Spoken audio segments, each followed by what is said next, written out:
Hi, Eric. Hi, how are you? Great to have you. Good to Um, see you again. so let's, because we're, I see you on diary as well. I you on diary. that's right. It's a long Hi, time. Eric. Hi, how are How are you? you? I'm great, thank you. Good. Yeah. Good to see you again. Yeah, nice to meet you again. Sure. Um, So you're now in the Netherlands, Eric? Yes, I am. Yeah, from a I see. remote location though, so I hope my phone is keeping up with the stream. But I think it will be all right. it does Yeah. look a little shaky, to be honest. Oh, really? A little bit. Oops. Um, Yeah. we are very mindful of your schedule Yeah. tonight, Mhm. this afternoon. So for this reason, I think we will skip the normal, fairly elaborate introduction of our partnership, Toondip, Yeah. etc.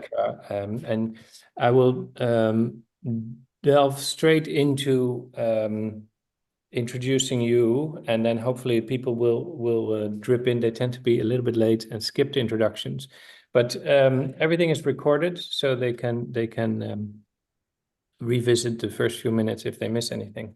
Eric Frijters, it's wonderful to have you. As mentioned just now, we are aware of your hectic schedule, and that's not without reason. I just read your biography again. It's long and dense. I only want to mention that I've followed your work for many years now. The work of FABRICations that you and your partners do. It's spectacularly beautiful, and it's almost that almost kind of detracts from the depth.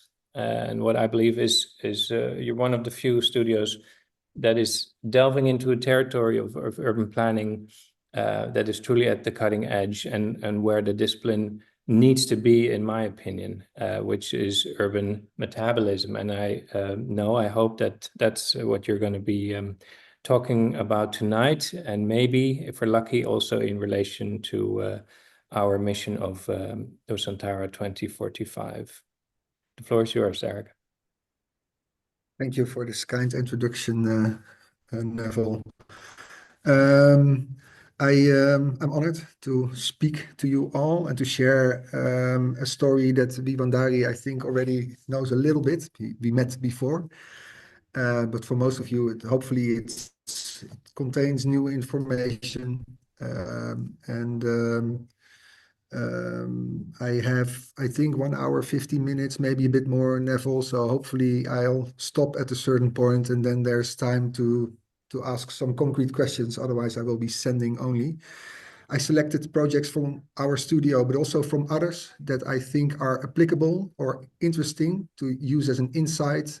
We could discuss that maybe later on as well. So I'm not presenting only my part of the story, but also the smart things colleagues of us did in other places to spark some inspiration into this topic of planning a new city in the jungle, to keep it very simple.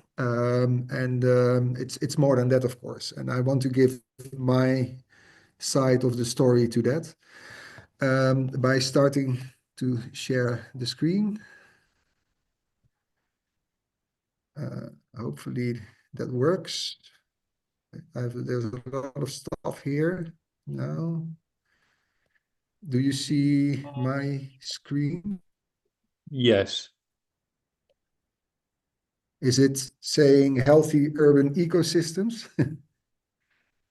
We see the slide thumbnails. Oh, then we have a very slow connection. Maybe I should do it again. You see this, right? Yes. So maybe I stop sharing and do it again. Try I to think it's figure fine. out if this works better.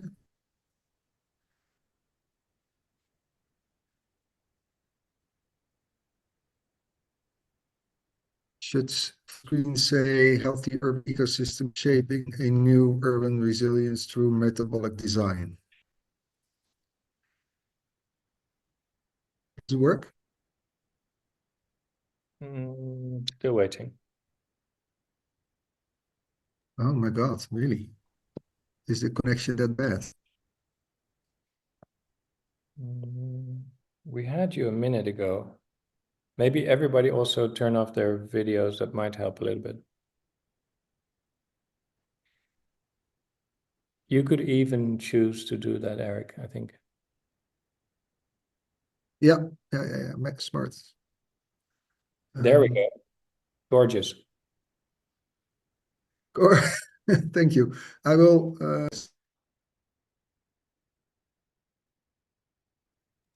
stop video. I'm going to stop my video as well.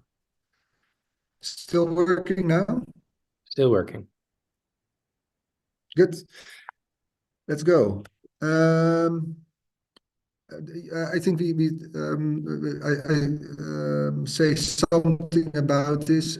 We have a studio in Amsterdam dealing with architecture, urbanism, landscape architecture, regional planning, but mainly also thinking about things that should be part of our cities, and actually also try to help our clients to define the right questions. Many of that research we never do alone. We always work together with other institutions, universities, knowledge institutes, other companies to address relevant urban issues. Most of the time, always addressed from the idea of what you see on the right side, the latest book, The City as a System. It will return later on in this lecture. But the idea is that the city around us is not only a space, but it's also reflecting a system behind it, the way we use it, the way it works. And we try to identify, looking at urban metabolism, how that interrelationship functions, and try to investigate the city from that perspective means we hopefully also make smarter designs.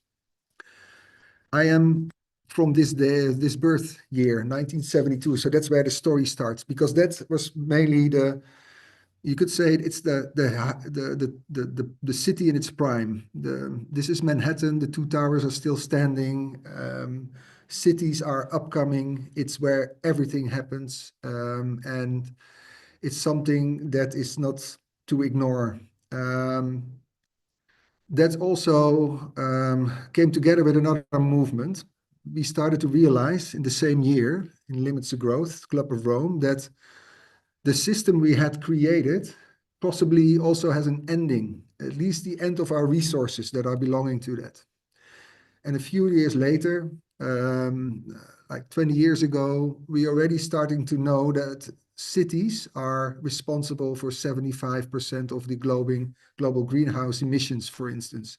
Just because the way we design it, the way we build it, and the way we use it are fossil orientated, non-circular, not ideally climate smart, let's say.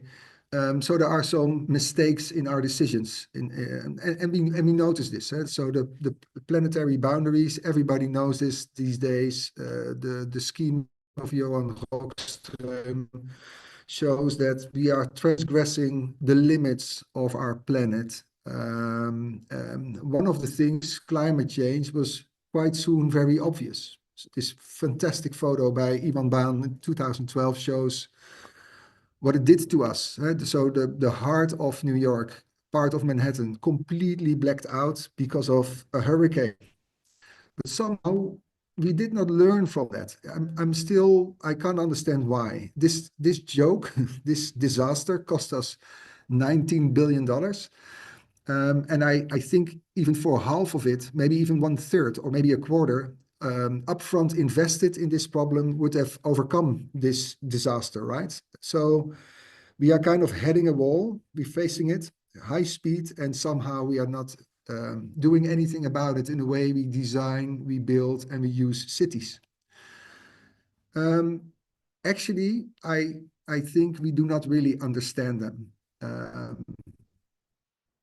And that's actually the core of this plea. And if we start designing new cities, it would be great if we did so from the understanding of how the system behind it works. And obviously, this response to Hurricane Sandy is appealing in some way, maybe in one way, because the city will stay dry, build a big wall around Manhattan, and I'm sure any upcoming Sandy will be harmless to Manhattan, but you can see immediately that the city is too complex and that this will create another generation of problems in that built environment. So we understand cities are complex, not one issue problems that we have to deal with in a more complex way.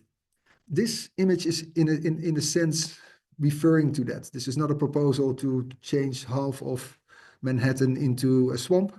It is a proposal to consider the urban tissue as a living organism, to understand its underlying forces. Actually, how we study nature comes very close to that. We don't understand cities at all, though.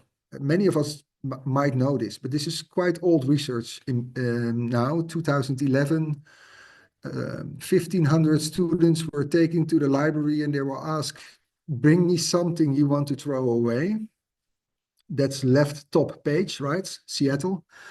And then they start to track all of these pieces of garbage, pieces of waste with a GPS tracker, and found out that some of these pieces traveled further after they were thrown away than during their lifespan. So for instance, a few mobile phones ended up in Florida.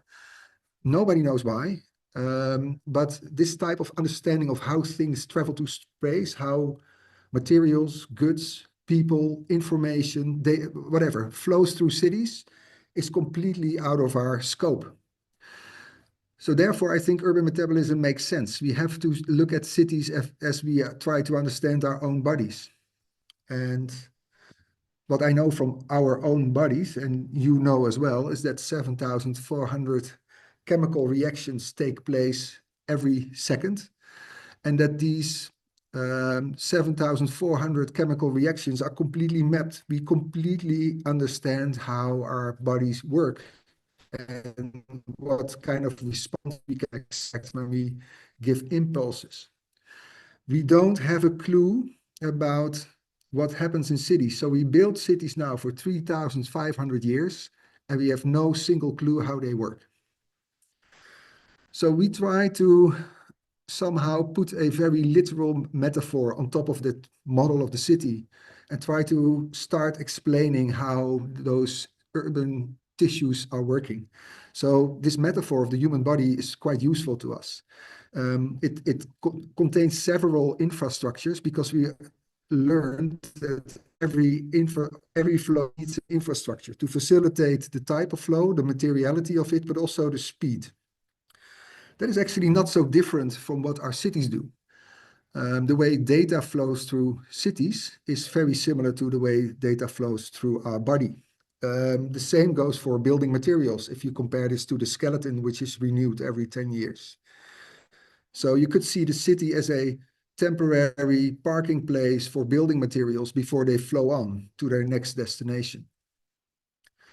That's one observation. The other observation is this, is that we try to look at cities from a conservative perspective. So we try to enhance cities. This is the ideal body of David representing the city. And this is how we try to improve it. We try to look at cities by putting some add-ons to it that we try to, well, improve the performance of that city. So David 2.0 has maybe we protect it from a car crash, right? This body should survive a car crash. And we give him a helmet, gloves, maybe some knee protection. So the impact of the hit is kind of reduced. But the real answer to a car crash from the perspective of human body is Graham. And Graham was made by a traffic engineer, an artist, and a trauma surgeon. And they remodeled our bodies in such a way that this body can survive any car crash that you can imagine. It's kind of supported in many ways. It has cushions where it needs them. It has stronger joints. It carries the brain in a bag of water so it can absorb shocks. The skull is 10 times thicker. So it has all kinds of innovations that fundamentally change the human body so it can fundamentally have a new performance ready. That is a fundamentally different way to approach city design, urban design, and that's what we are after. So what would be the next level of city? So not the city 2.0, but the one that is remodeled to face the new performances it has to deliver in the future.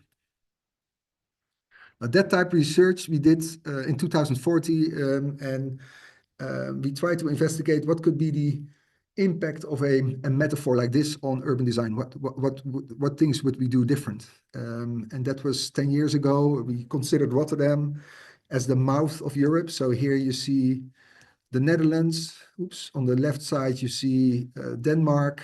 On the right side, on top right side, you see France. On top, Italy. So you see this mouth that kind of absorbs all the navigable flows that are entering Europe before they are distributed. And that distribution system actually takes in like, let's say 5,000, the weight of 5,000 elephants for each inhabitant in the region. So every person living in Rotterdam is responsible for the influx of 5,000 elephants each year, which is an enormous amount. And that means it also leaves its scars or its effect on the way the city looks. On one hand, production machine, and on the other hand, trying to find this modest place to recreate. To start understanding this, we did two things.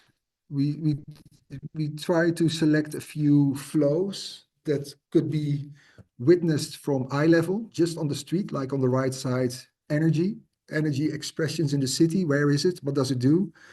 Is it warm or cold? Is it light or dark? And so on. And at the other hand, where can we map it? Is there data that we can spatial aggregate in such a way that we can actually understand how these flows are entering our systems, urban systems mainly? Also, of course, these flows interact. They influence each other. There's bilingual exchange, you could say, between these type of flows. So there's a lot of complexity to cover. One example for us was to look at only heat, so not electricity, but the heat flow that enters Rotterdam. And there's two sources that are completely ignored. So we call this project Looking for Urban Waste. Where do we see flows that are completely ignored and that could be used for having a more sustainable future for our cities? One of them is this energy flow that we recognized. On the left side, Rotterdam, which is this place here, is on top of two big resources for geothermal energy deep into the soil, 2.5 kilometers and 4.5 kilometers. And on the right side, you see the expression of urban heat that is daily thrown away by cooling it with water from the Nieuwe Waterweg. So the harbor water itself is used as cooling water. But that amount of cooling water is quite substantial. You see here on the left side, 157 petajoule is legally thrown away every year. The city only needs 30, right? So we are throwing away 175 petajoule, while the city only needs 30 to survive.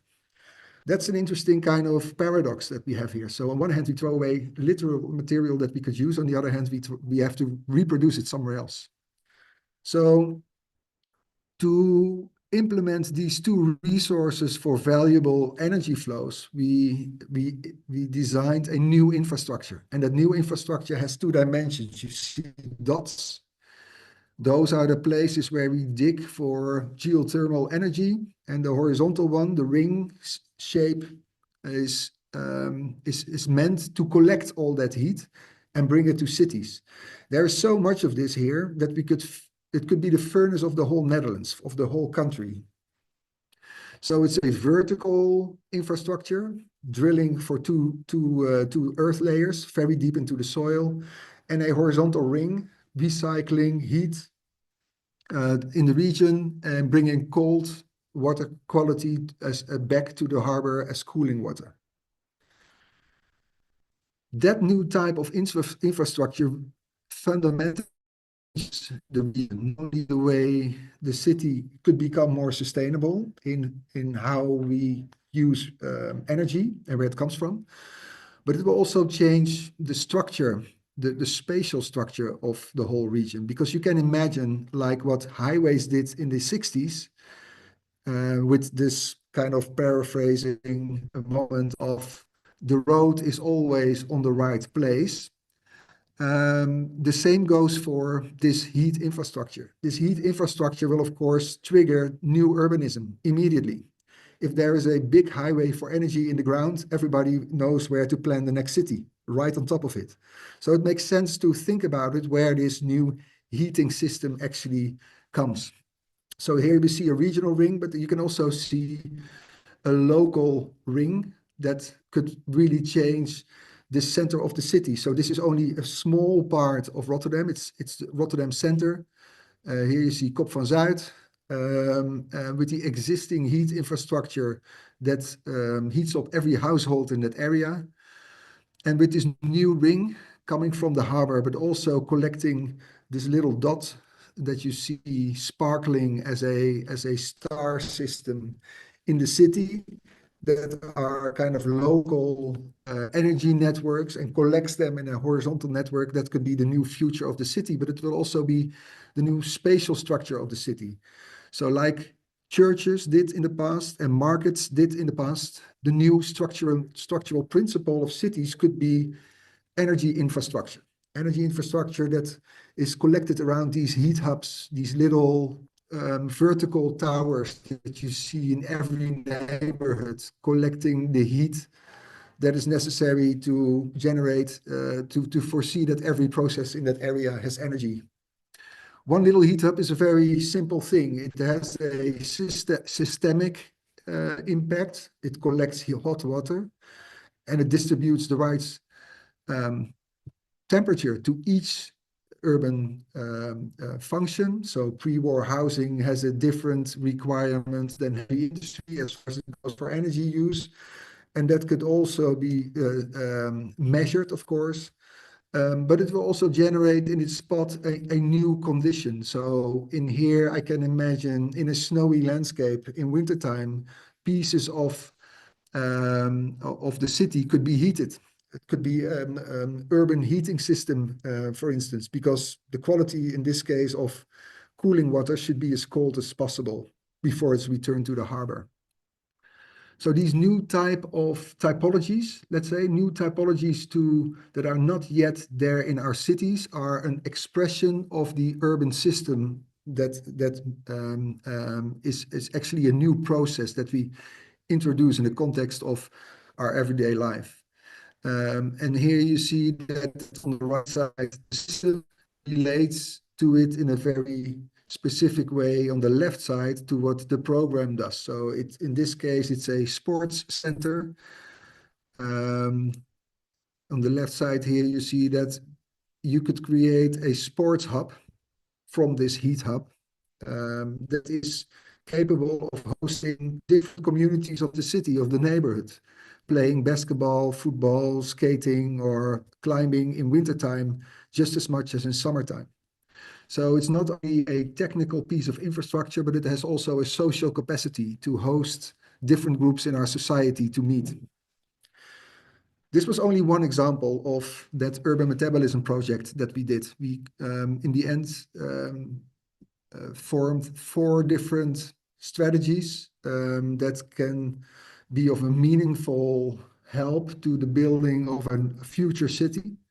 And based on that, we try to understand what it would do in transforming the whole region. So you see here the 4 colors representing the 4 different strategies that are not really representing a master plan, but more like an X-ray of the future. Another advantage of this way of working is that the work of design not only is a poetic work, so it has to convince the audience in a compelling narrative. It also is measurable, it's quantifiable. So the results of this type of design are more touch-worthy, you could say. You could actually transform it in the amount of euros that an inhabitant earns each year when you do a certain intervention. So it makes design quantifiable, and the performance, of course, also. So what does this mean right now? Huh? So we have now give, I think, an example of what we in 2040 found is the role of urban metabolism. But in that time, more people came to work to this topic, and I first want to demystify one thing. To many people, the left one in 1960, the right one accidentally also 1972, the capsule tower of Kurokawa is mainly considered as urban metabolism by architects. But this is a symbolic, or let's say morphological, also like I say a biomimicry version of what metabolic design can contain. The type of urban metabolism I talk about is considered in 3 different developments, in 3 different kind of shapes. It's more like the functional aspect of it. So it's urban metabolism in itself is an analytical tool. Metabolic urbanization is a more critical tool, and metabolic design or metabolic urbanism is a projective tool. So it does nothing. It doesn't have anything to do with how it looks. If it looks bio-inspired, it's more related to the function it has. And a good example on the right side is an example from the city of Hyderabad. It's from the book of Architecture Without Architects. Many of you would know it, in which you see these very specific chimneys that are represented on top of this Architecture Without Architects city. They are all directed in the same way, and that's because the wind flow has mainly one direction in this region. It's a very hot condition, and to cool down the courtyards and the streets, all these wind catchers, these chimneys, collect the wind that comes from one specific direction and leads the wind flow to the ground floor. So that it means that all these houses, collection of housing blocks and streets are cooled down by the natural wind that is blowing over the city. So this design is mainly tapping into this specific conditions of the environment. So here the system relates to the shape of the space that we are looking at, and that's the type of urban metabolism I'm looking for. What that means for cities, for Western cities or new cities, old cities, is a beginning of that understanding is written down in this book, The City as a System, for those who are interested. And the central idea is quite simple. The middle question mark is the question mark, what shall I do? What is my intervention? What is the design needed right now to connect to trends and the conditions, the bottom-up desires that people or companies or institutions have, and that meets in the middle. And on the other hand, the dialogue between use and context. So how does the use of the way we use cities relates to the spatial context and vice versa? And those 4 influences should actually define a design. That's the central notion of the book. And of course, also the example I just gave is also collected in this book because it has already new versions of it. A test installation on the right side done by IAC a school in Barcelona. It was pointed out to me by Daniel Ibanez, who promoted a year or two ago on Harvard on the same topic. In an interview I had with him, in which you can see that new spatial design directly, in this case, solar paneling in a facade setup, directly relates to the architecture. Daniel himself pointed me to another idea, which could be relevant in this design context that this lecture is taking place in. His book, Wood Urbanism, started with a symposium and later on became a publication, From the Molecular to the Territorial. I recommend this. And it has a very simple idea in it. We have to grow as much trees as possible and use them for anything we would like to make, because as long as we use wood and not throw it away or burn it or leave it to rot, then it will collect CO2 and it will collect the extensive amount of CO2 in our atmosphere. So the more wood we capture and replace by new growing trees and plants that again start collecting CO2, the better it is, the better our climate will be in balance again. So let's make our cities from wood. I'm not saying that the whole city should be made of wood, but this wood urbanism idea is a smart one, and could be explored. And that is what he did, together with BAD architects built by Associative Data and Gaillard architects. They made this forest city, a new master plan in the Gabon jungle. It has a specific structure, specific neighborhoods. It has solar panels on the roof. And the leaving point is that they make a city only with local resources, local food resources. And I think if you look at this image on the left side, you see some food production. It's probably not enough for the whole city to be fed, but the interesting thought behind it is to have a smarter city that's more relating to local resources. Makes a lot of sense to me. So this city designed from the purpose of what we are using every day, our daily patterns. How do we behave? What do we need for that? And how could that be resourced in a smart way? In the end, it's a very simple contradiction. The mother city up on top, result of linear processes, and a more circular approach of the forest city downstairs, relying on more local resources, is an interesting transformation that maybe doesn't work for the whole city yet, but is a very important new entry point if we start designing cities completely from scratch. That wood is not the answer to everything is, of course, an obvious situation, an obvious fact, and that a forest can also be implemented later and can help already existing cities, is what we wanted to prove here in Eindhoven, a region that is growing extremely fast because of a very successful chip industry in the region of Eindhoven, and where we took the metabolism as a starting point to look at how should this new tissue function and how should the spatial expression of that tissue then start to appear. So in here, this metabolic design of the scheme is actually the starting point for the design operation.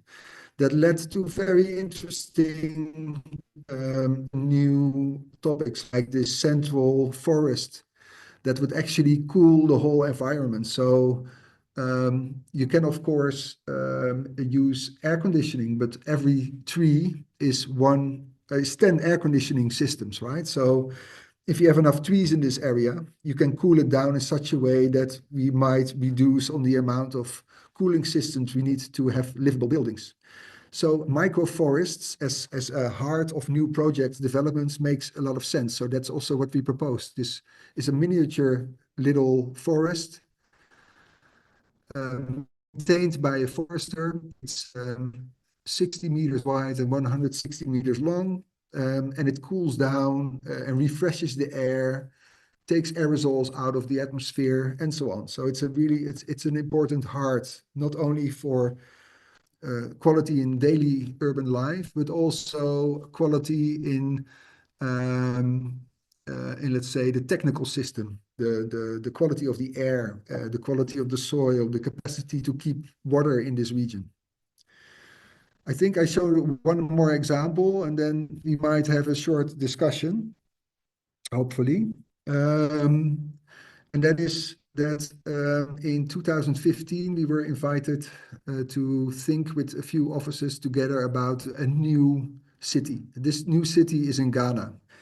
It's next to Accra, so it's a little bit different than the situation we're now in, where there is nothing. But this new city was called a planned urban extension of Ningo Pram Pram. So it's two fishing villages, Ningo and Pram Pram, that in between had nothing. They only shared land. Well, they had a boundary that was shared. And in this void of two villages, there must be a plan appearing very soon for a new city, because the city was already being built. Many people were just starting. So this is the the west side of Africa. The yellow part you see is the greater Accra region, and it dealt with two different things. Let's say pirate urbanism, so people started to build everywhere without a plan. That would be a big problem later on, as you can imagine. And the other one was erosion of the soil, and direct danger for people inhabiting this region because of the effect of the sea, but also the rivers that's passing through. And that's something you could see here as well. This little boy on the left side, that's his sleeping room over there in the back, that is almost touched by the sea right now. So every night the sea already knocks at his wall of his sleeping room. And of course, this will not take long before that will disappear into the sea. So these people build houses in places where they should not be built. And to make a plan to assign places where they can be built, we had to analyze this area quite quickly. And we understood that here you see the blue areas, that all these blue areas are prone to flooding. So we must make a plan in which you could build everywhere, but not in the blue zones. So we had to come up with a smart idea. And what we did is to make that economically valuable. So we decided that all the blue zones are actually green zones. You can produce food there. So we hoped that this economic benefit of that soil would protect itself. It should not be protected by guards, for instance. So all the green zones are production zones for food. And it also meant that food production is very close to future living conditions, because all the wide areas in the middle of the city were kind of a result of that. The shape of the city was already decided by the places where you could not build this new city. It would start like with 400,000 inhabitants, but would also have the capacity to host 4 million people. On top of that, we built a new main structure, or we planned a new main structure for infrastructure. So we connected a few very important places that were already at the site, like a university, existing housing, little villages, and so on. But also to kind of anticipate on a future working of that city. So on one hand, protection by these type of interventions, making sure that food production would keep house built out of the way. And on the other hand, trying to investigate how do people live? What is their daily, what are the daily activities to collect water, to generate energy, to deal with waste, so that we could use that new features, that new performances that this city needed as a basic starting point. And what you see here is very small, I must admit, I'm sorry for that, is that the development of the system kind of grows with the development of the housing. So the amount of housing triggers the change of the system, and that is the smart thing the city could do. The other smart thing that city could do is that we halved the plot that normally is legally the minimum. So in Ghana, a plot normally should be 220 square meters. That is the minimum plot, but the normal wage of a normal household only can earn half of that. So what we decided in a conversation with the minister that we've met in this context of this work is to propose half plots. So plots of 108 square meter that could be afforded by an average family. So each family could build their own house on a plot of 6 by 18 meters. And that is the basic size, the basic bit size of this new city of 4 million people, is that every plot is based, or every shape is based on this plot size of 6 by 18 meters. And if you collect a few of those and you see how that grows, then probably it starts like this, with a very simple grid system that is easy to guard, that everybody understands, and that kind of hosts the main flows that the city needs. And it starts with basic infrastructure, and on the left side you see what type of infrastructure is needed. It scales up when the amount of people scales up. So water delivery in the beginning is with a truck, but later on we have local water resources and water piping.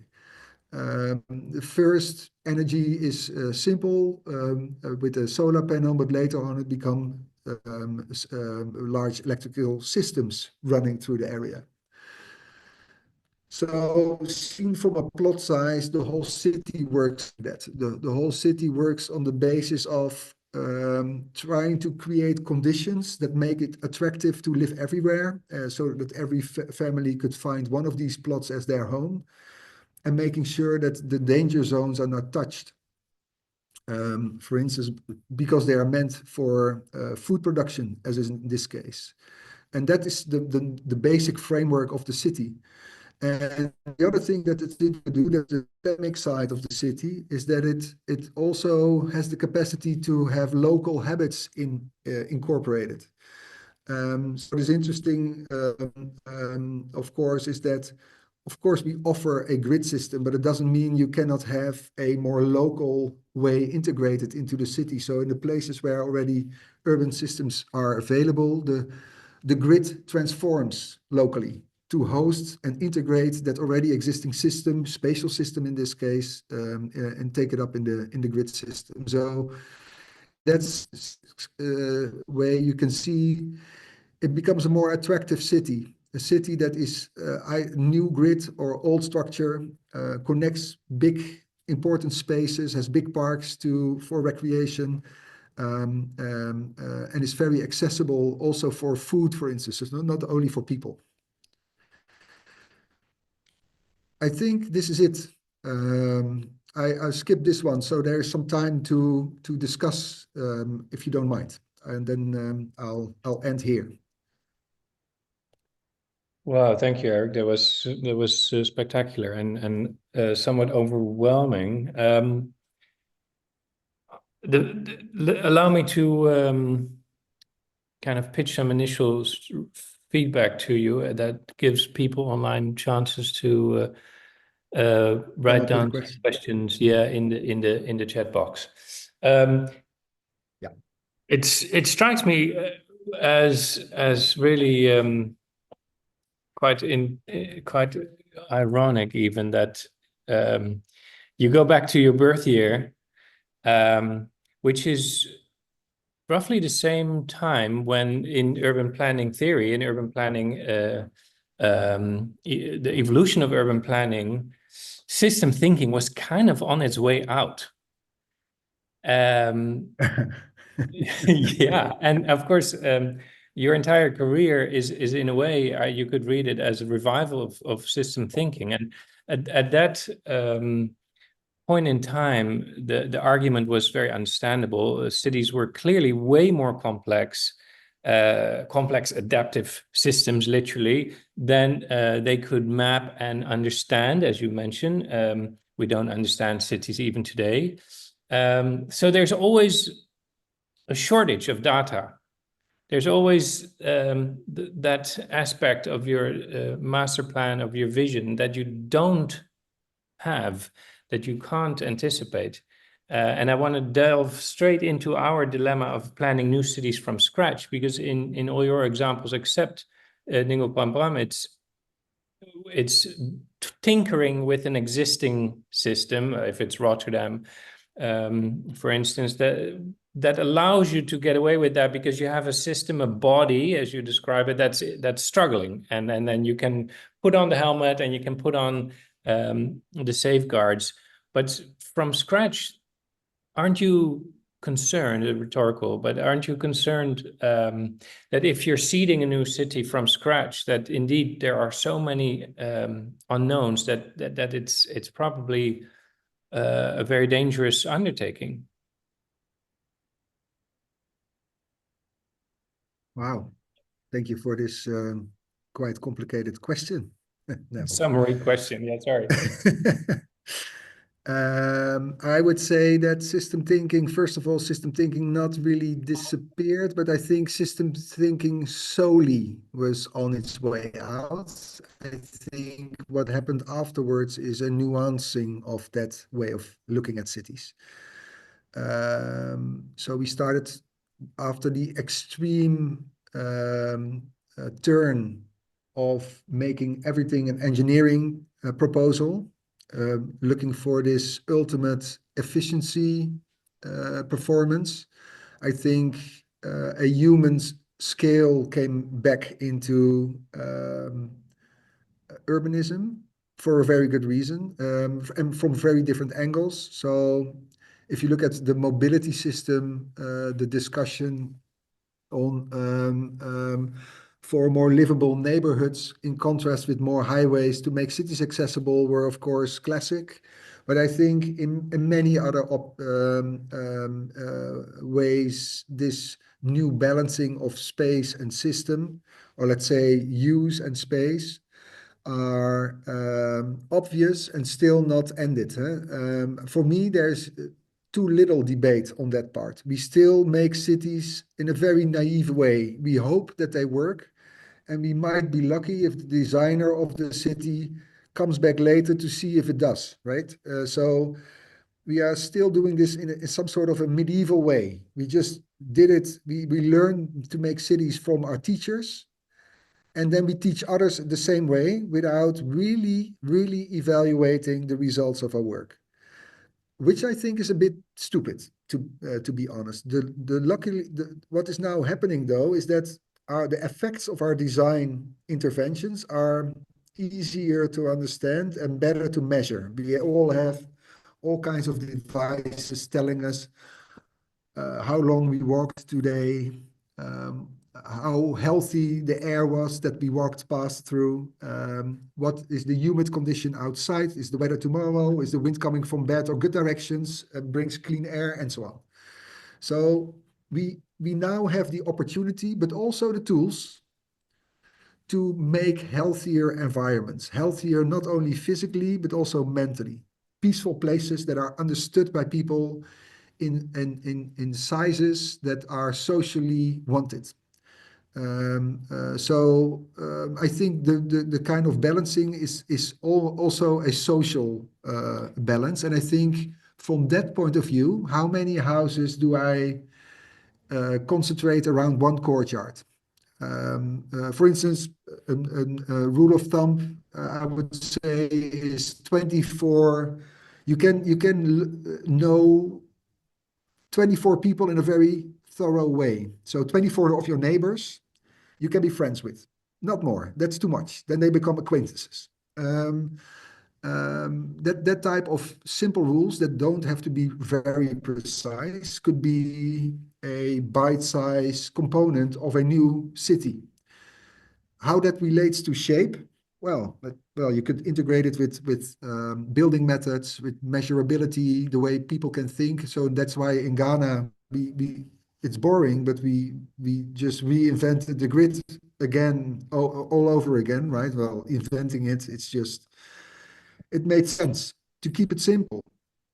Everybody in that area could build a city. So that was our starting point. It was not about what shape do I give the city as an urbanist. It was about what do we think is the most successful structure this city could have when we are not there to force it. These people have to build it themselves. So do we give them a very complex puzzle with incomprehensible bends and parametric design principles, or do we give them a grid that everybody can start measuring out? So I think it's a balance of interventions that comes from that type of information. For whom are we building the city? For whom it should be affordable? Where does our food come from? How do we generate energy in the beginning? And if the city grows, how does that system grow with the space of the city? That to me are very important questions. And the shape that it has or the structure that it's organized in is a result of that. Yeah, I think that's a very fair assessment. Maybe I can drive home your point in one sentence. I think you guys in particular are using the technology and all that engineering within a spatial framework. It has scale. That's often what is lacking when people throw around so much technology that it becomes a buzzword and it becomes kind of meaningless. So I think the scalar component is extremely interesting, but in our situation, on a tabula rasa of sorts, maybe to go back to your point, does shape matter? In a void, it certainly doesn't, or does it?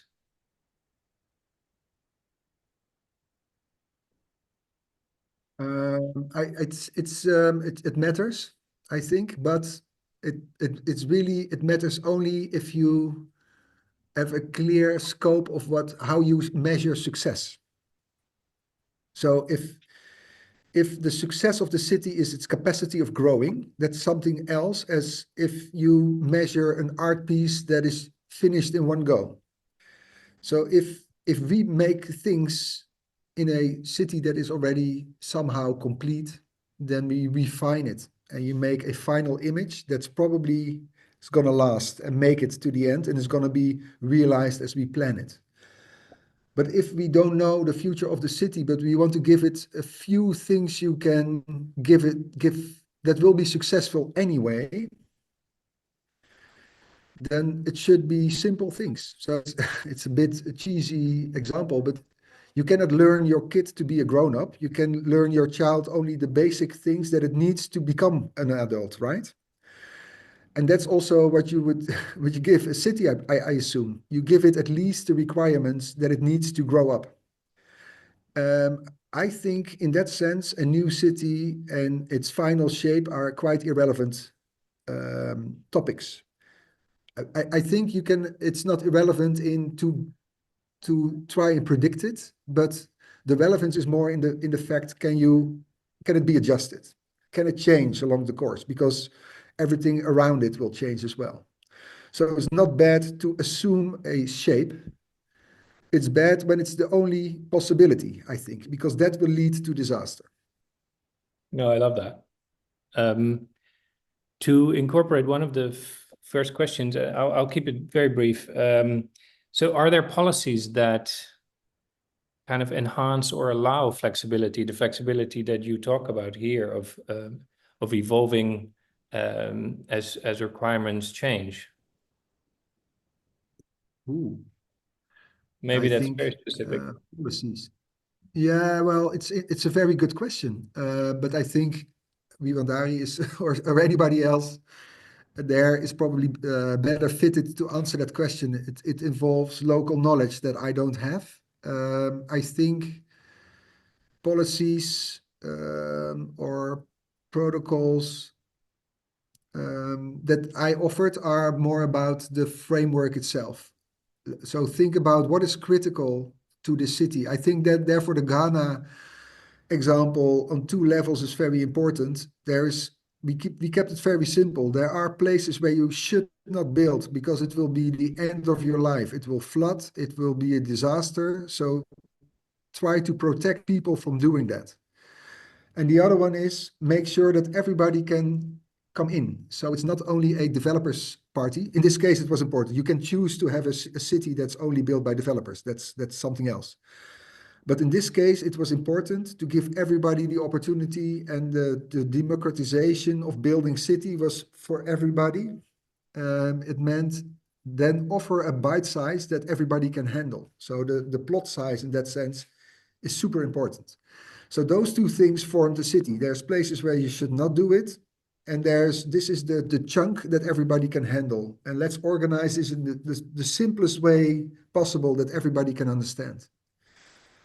And of course, the grid, it's boring, but it showed its purpose in the sense that there's amazing follow-up images of different grid cities that are photographed with time slots of 20 years, and you see how that grid always stays the same, but the plots are used in a very different way.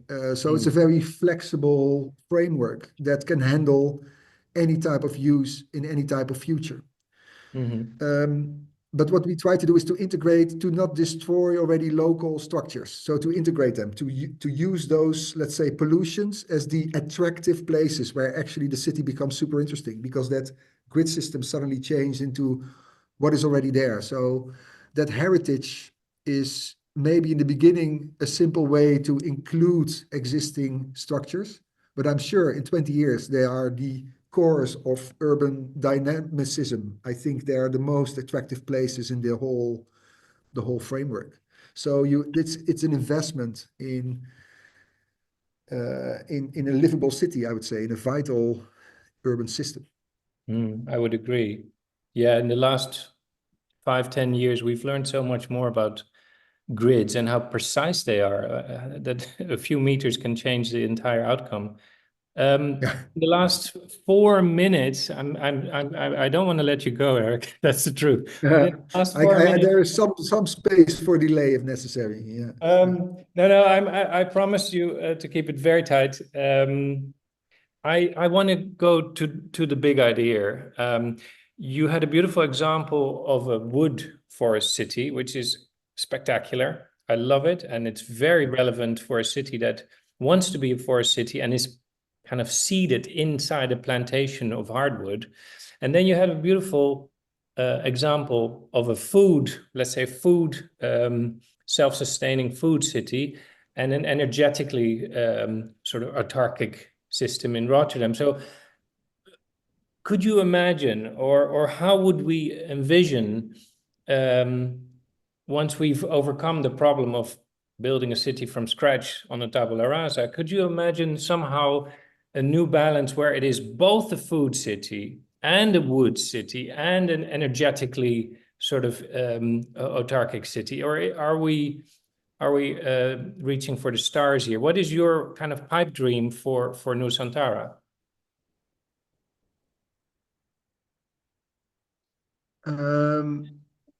Well, the dream starts with try to reach it, I would say. I think that's why I selected that example, because I think I'm not sure where the city gets its water.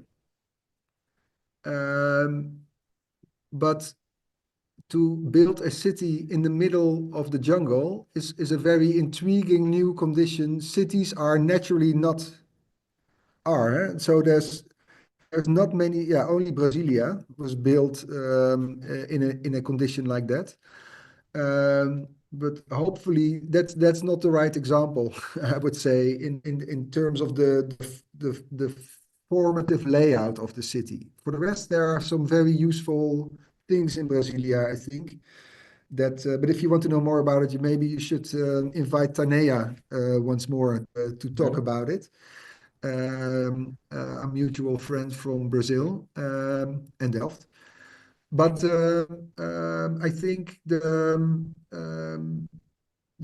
my first observation is how should we respond in a new way because the condition of the city is completely new for an urban start. So it's not a waterway close to a good connection to the sea, the normal place where food is available already. So let's have this crossing roads as a starting point for a new city. All that things are not there. It's a complete new starting point. So what kind of threats are connected to that, but also what kind of new opportunities appear by doing so? And I think the wood city or the wood urbanism perspective could be an interesting starting point. It doesn't say that the whole city should be like that, but I think starting to or begin simple and end complex could be very interesting kind of growth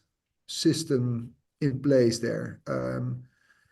It would be fascinating to give an answer to this question in such a way that the city starts looking differently. So does a jungle city look different than a classical coastal city? Where a delta city, let's say, makes it a bit broader. Most cities are situated in deltas. That is not now the case, I think. So it leads to a new urban model, maybe, that could be very innovative. I do not have answers. I have more questions. I did not look into it, so I'm sorry to disappoint you there. Yeah. On the contrary, so the questions you end on are exactly the questions that all the participants in this competition will need to address. And I think you've given us a lot of very concrete entry points to begin to formulate this new model. And I totally agree, it has to be a new model. Eric, I want to thank you personally, but also on behalf of Undip.